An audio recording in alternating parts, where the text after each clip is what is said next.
Thank you for everyone coming today. I'm extremely excited to get going. I feel like we've been going all summer, which we have. We had a really good off season, a really good summer. 5 new players, but we've definitely got a lot of veterans returning.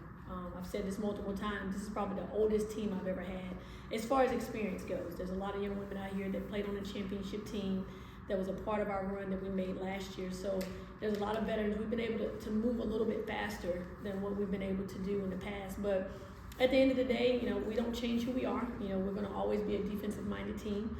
We're going to allow defense to create offense for us. I would say that we have put a little bit more emphasis on offense this year. There's no secret. We lost McNeill to graduation, which was 22 points a game. Micah Dennis, who didn't get her year back. So we did lose some things. So now it's just people getting comfortable in different roles, in scoring roles, and understanding that we do need more people to score. The offense is going to look a little bit different than what it has in the past. Sharing the ball a lot. I want to see a lot of different people in double figures scoring and not looking down at the score sheet and seeing one person with 25, the next person with 8, the next person with 6. We've got to get this done as a team.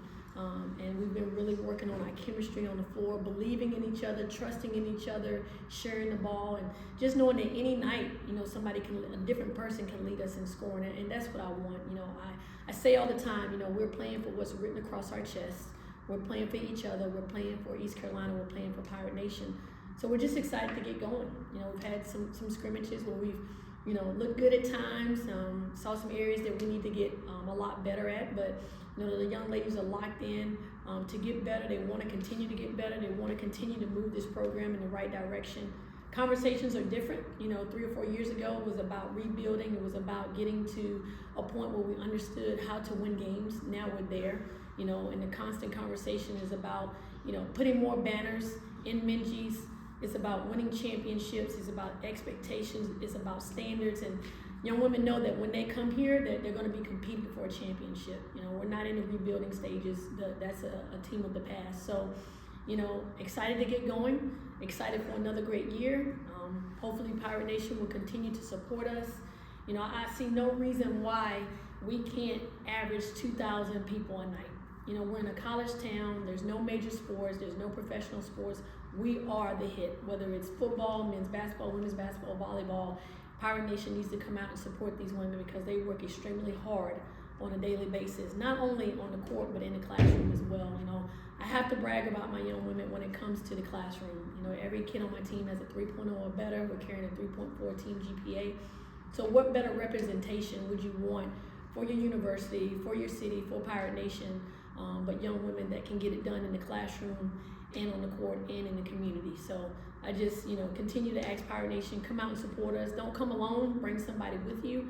We're going to put an exciting brand of basketball out there on the court. We're going to give you everything we've got every night, whether we win or lose. We're going to lay it all out on the line for you. So come out and support and help us fill Minji's. Coach, how hard is it with the base of this program is based on defense? How hard is it to convince everybody that? And then when you have experience like you do, is it that much easier? No, we don't make it a secret in recruiting. I'm as straightforward as I can be. We're a defensive-minded team. I just feel like defense, as I've said for years, you can control. It's all about effort. It's all about how hard you want to play. And we make it no secret in the recruiting process that that's our identity. I'm a firm believer of, as a person, you have to know who you are. As a team, you need to know who you are, and we need to know, at the end of the day, when the game's on the line, how we're going to win the game, and that's off of our defense. So people know if you don't want to play defense, then don't come to East Carolina. If you don't want to lay it out on the line, if you don't want to take charges, if you don't want to dive on the floor, if you don't want to bring energy to the court, then East Carolina is not the place for you. Coach, you talked about those rebuilding years to where you're at now. What's the biggest change you've seen in your program that is, correlated to wins? I think just kids that want to get better. When I first got here, we'd have maybe 1 or 2 kids in the gym. Now our kids are living in the gym, and I credit that to my staff. They're here at 8 o'clock in the morning. Whenever these young women want to get in the gym, they're here and they're available for them. That's a culture and environment that we had to create, and it's all about recruiting young women that want to get better, that want to be in the gym. I think that's the biggest thing. And if you look at our stats, every year our kids are getting better. Their stats are getting better in some area, and that just doesn't happen by just showing up 2 to 2.5 hours during practice. You got to put in the work ethic before and after practice, and that's an environment, that's a culture that we have here, and it won't change. Like, we got to get better, and as a coaching staff, we have to make our players better. We have to be committed to making them better. You mentioned in your opening statement the scrimmages. How important is it to have those on film and get to go over with your team, what went good and what went bad before, the actual record counts? It's very important because they get tired of beating up on each other. They get tired of beating up on the practice guys, and so we got a really good group of practice guys, but at the end of the day, they're bigger, stronger, more athletic. They know what we're doing. They know our plays, so to be able to go out there and execute it against someone that hasn't seen you yet, I think that really tells us as a staff where we truly are. And so we know things we got to work on. I feel very confident that the things we aren't doing well right now are fixable, and we will fix them. I think this is going to be a team that's going to get better as we get games underneath our belts. More experience. We got 2 new point guards out there. They're just going to need experience, game experience, playing with each other, playing with the team. I put a lot of emphasis on our bigs. They have to touch the ball. They've got to score for us. I think they're going to draw a lot of attention this year. With double and triple teams at times, so our guards have got to be locked and loaded, ready to shoot the ball. We've got to be a better 3-point shooting team this year. I'm not saying I want to look down at the stat sheet and we put up 33s, but we've got to take good shots. We've got to take kickouts when we get doubled. We got to be, ready to shoot the ball. So, just looking forward, to a good season. I think the scrimmages have been really good for us, but I think we're ready to play some real games, and that'll start next Wednesday. Talk about the schedule a little bit. There's a challenge or two out there, isn't there? Yeah, that's just who we are. Like, I don't think it makes us any better going out playing Division II schools or teams that are way, lesser of opponents than we are. I think we've made it very balanced to where we got some games on the schedule that we look at, yes, we should win those. We got some that we look at, that's going to be a challenge. And then also we're playing the #1 team in the nation again. In South Carolina, we'll go and play against a sold-out crowd, which I think at the end of the day, that's what you come to college for. Like, you want to play against the best. You want to play in front of a major crowd. I have the utmost respect for Dawn Staley and what she has done for women's basketball, and I just want to help her continue to grow the game in whatever aspect that may be. But I think we've set up a non-conference schedule that's going to get us ready for another tough conference slate again this year. Coach, we lose a leading scorer and then bring in a ton of new pieces. In this preseason, what was the question, or what were you curious about to learn into your own team going into the season? I think we've just really worked on just sharing the ball. Sharing the ball, not allowing the ball to stick in one person's hand, for them to understand that we got to do this together, as a collective unit.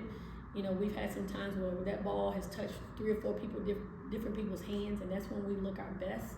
Obviously, there are going to be times when I'm going to call isolations where I want the ball to go to Ma, I want the ball to go to Tati, or some of the guards to just rip and go. But I think at the end of the day, we're going to look our best offensively when we are sharing the ball, when we are playing with each other, when we're trusting each other.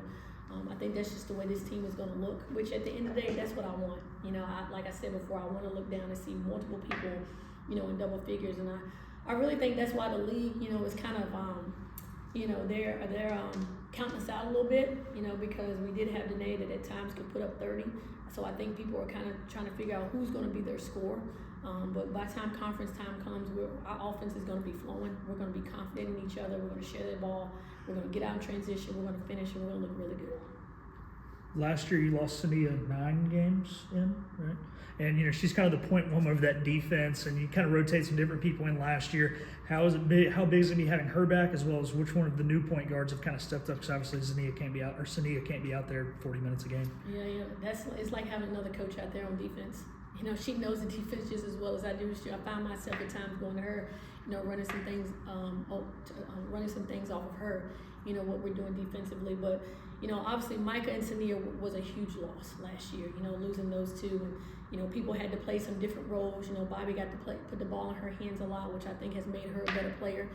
So I always try to find the good in a negative, and I think the good in last year was that people had to play different roles. People had to play more minutes. They had to do different things, and I think that just made them better, made them more confident for this year.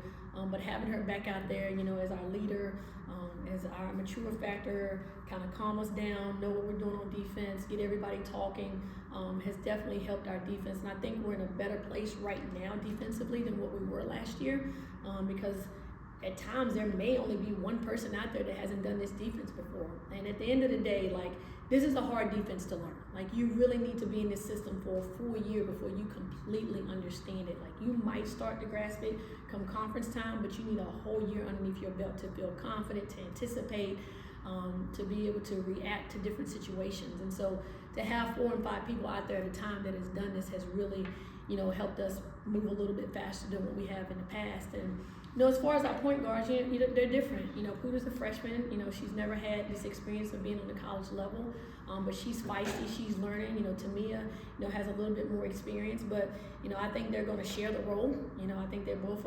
To be honest, I haven't said this to them, but I think like there are going to be 2 or 3 games where Puda's going to look really good. There's going to be 2 or 3 games where Tamia's going to look really good. I think they're going to play off of each other, which I think is a good thing for us.